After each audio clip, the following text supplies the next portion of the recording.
All right, what is up, guys? Jackson Abe here today, and today we're going to dive into potassium. I think this is a very underrated electrolyte. I think it's a very slept on nutrient that a lot of people could gain a lot of benefits from. As you'll see, it serves a lot of various purposes in our body, and especially aids in various aspects of sports performance. So, without further ado, we're going to dive into potassium today. So, what role does potassium play in the body? Well, it actually plays many roles, and I'm just going to give you a brief overview so this video doesn't turn into some 20-minute lecture.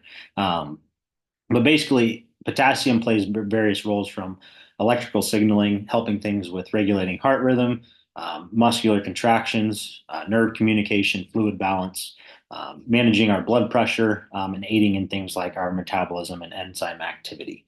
So, as you can see, potassium plays a lot of various roles in the body, and this is just for general health purposes. This isn't even really diving into the sports performance side of things. But as you can see, things like nerve communication and muscle contraction are obviously going to be very, very big aspects of sports performance. So potassium plays a very large role, not only in sports performance, but like I said, our overall health. So even if you're someone who's just a general gym goer, or you just like to work out, a couple of days a week to stay on top of your fitness, ensuring that you have an adequate supply of potassium in your diet, on a daily basis is very, very important. For general health, as well as ensuring that you're getting the most out of your time in the gym. Some additional facts about potassium. So, a lot of people struggle with hypertension. They're very sensitive to sodium. A lot of this comes down to not getting enough potassium in the body. As you will see, once we kind of dive into the sports performance side of things, sodium cannot just do its role on its own, neither can potassium. They rely on each other, and they, both need to be incorporated and included in your diet.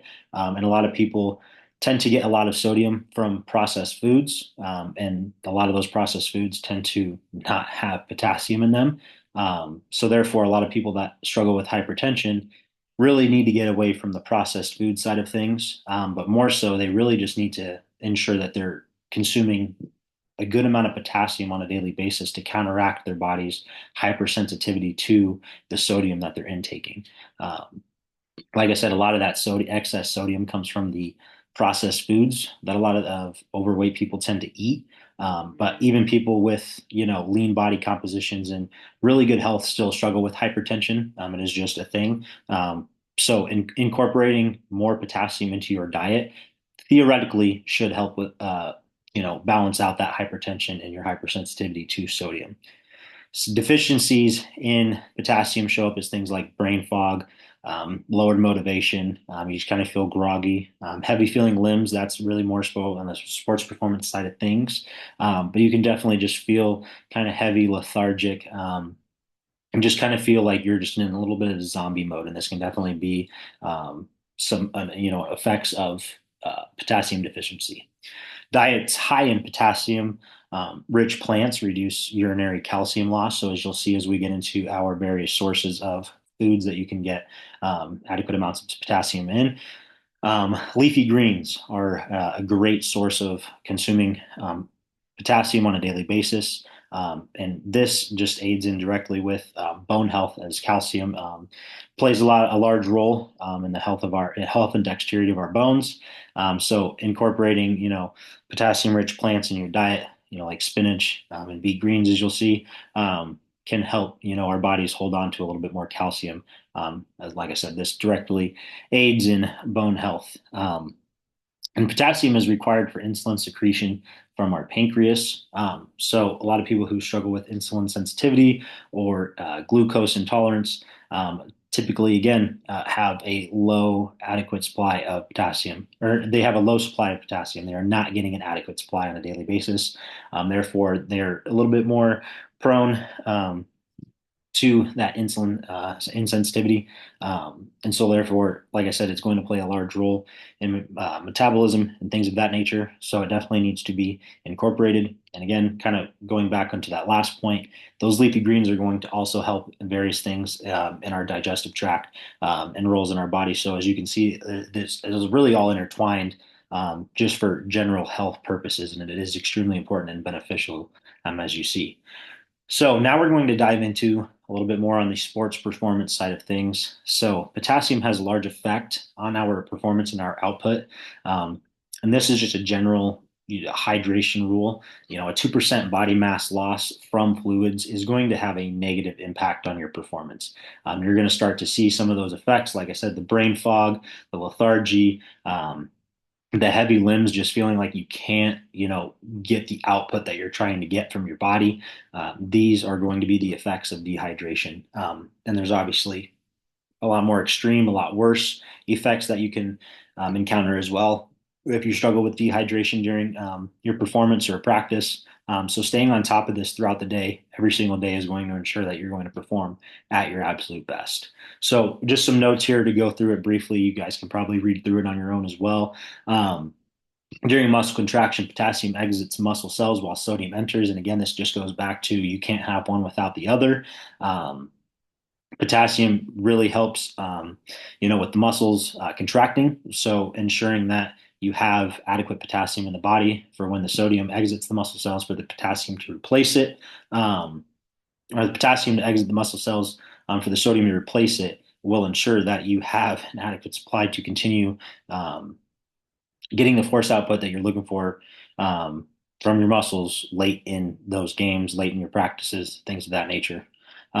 So if your potassium is low, your muscles just have a harder time contracting. And when they do contract, they're going to fatigue faster. They're not going to be able to hold up nearly as long, which is then going to just lead to you become more prone to things like cramps, muscle spasms, and obviously injuries. So like I already noted, potassium does not work in isolation. Um, and a high potassium intake with insufficient sodium intake leads to worsened fatigue, things like dizziness, poor performance. So again, you cannot have one without the other. Optimal performance is going to require both sodium and potassium to get your best output, the most out of your training that you've been putting in on the competition floor. And again, just more performance impact, just a summary. You're going to have reduced peak force. Your muscles are not going to be able to contract and have that high output for nearly as long if you are deficient in either sodium or potassium. You're going to have a faster drop off, in things like repeated repetition sets in the weight room, sprints, endurance, anything really that is just going to require the long repetition and continuous repetition over and over. You are not going to have the output that you are looking for. And this is going to show up late in your games. Your reaction time is going to be impaired. Your coordination is going to be impaired. Your mental cognition is going to be impaired. So you're just not going to be operating at your highest levels possible. A diet that contains adequate potassium allows you to help maintain, repeated firing capacity. So you're going to be able to withstand, the demands of your game. You're going to be able to kind of fight against that fatigue. You're going to be able to show up late in that fourth quarter or late in your competition when it matters the most. This also just helps delay neuromuscular fatigue, like I already said. You're going to be able to hold up longer, and it is going to improve your work capacity because if you're able to continuously put out more work and build that capacity over time because you are properly fueling yourself, you are going to be capable of more work over time and you're going to be a better athlete because of it. So now let's dive into some food sources and where we can get these adequate supply of potassium that we're looking for. So some things like potatoes, whether that's just brown potatoes, red potatoes, yellow potatoes, sweet potatoes, they all have a good amount of potassium in them. Coconut water is a tremendous source of potassium and it is a great implement it is great to incorporate during your workouts. So whether even practice, on your field workouts or on the court, whatever, or even in the weight room, having a little bit of coconut water with some water and some salt sprinkled in there is going to provide you with a little bit of carbs and then the electrolytes to really fuel your training sessions. Greek yogurt, another great source of potassium. And then some fruits. I just picked a handful that are categorically have the highest per capita. So like dried apricots, banana really isn't the highest out of all five of these. It's actually probably fourth or fifth out of all five of these. But banana, avocados, kiwis, cantaloupes, fruit juices, things like orange juice, pomegranate juice, prune juice are all great sources of potassium. Things like again, leafy greens that we're talking about, vegetables, beet greens, Swiss chard, spinach are all going to be great sources of potassium. They're also going to aid in many things in the digestive system. Tomato paste is a really, really great source of potassium, and this is just something simple that you can get a little bit of. I think it's like a half a teaspoon or a full teaspoon is going to give you a couple hundred milligrams of potassium. So this is just something simple that you can incorporate into your lunch, like your chicken and rice, things like that. And then broccoli. And then diving into the meats, basically anything that comes from the ocean is going to have a good amount of potassium in it.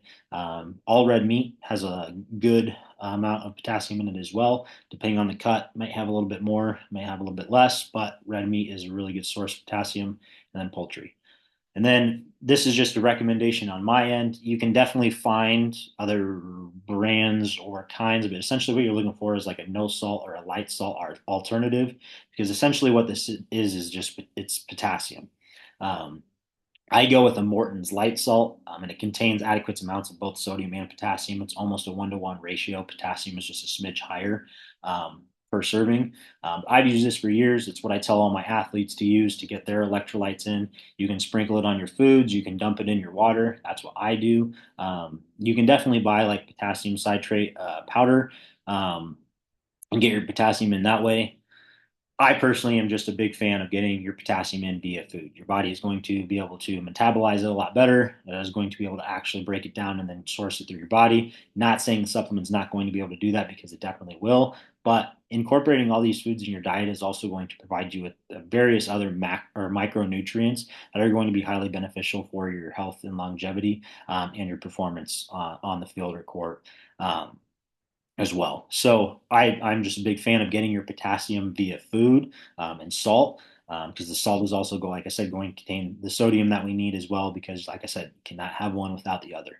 Um, so I hope this little presentation kind of opened your eyes to what potassium really does in our body, and the role that it plays, and the effect that it has on your sports performance. And so whether you're a competitive athlete, whether you're a powerlifter, a strongman, you're an endurance athlete, especially, you need to have potassium in some form of fashion in your diet on a daily basis. This needs to be in your annual nutrition plan. It should never leave your diet. It should always be consumed in or around your workouts, especially to ensure that you have an adequate supply in your bloodstream, so you can really get the most out of your training sessions, your practices, and then, like I said, your competitions as well. If you are skipping out on your potassium, you are going to suffer the benefit or suffer the negative consequences of not having it in your body, essentially. And I just think that this is such simple, low hanging fruit by just making simple diet adjustments to incorporate foods that are high in potassium. And I just think that it's such a simple thing that people overlook and tend to neglect. And once you kind of make it a priority to start consuming more potassium, you're definitely going to notice the benefits right away. So I hope this cleared up any confusion or answered some questions for you guys. I'm a big proponent of uh, electrolytes, especially sodium, potassium, magnesium, and I just don't think potassium gets enough attention. I don't think it gets enough recognition. I don't think it gets talked about enough, and I don't think enough people truly understand what it does um, for us in all these various aspects and all the benefits that it contains. So I hope this helps you guys out, and I appreciate you watching.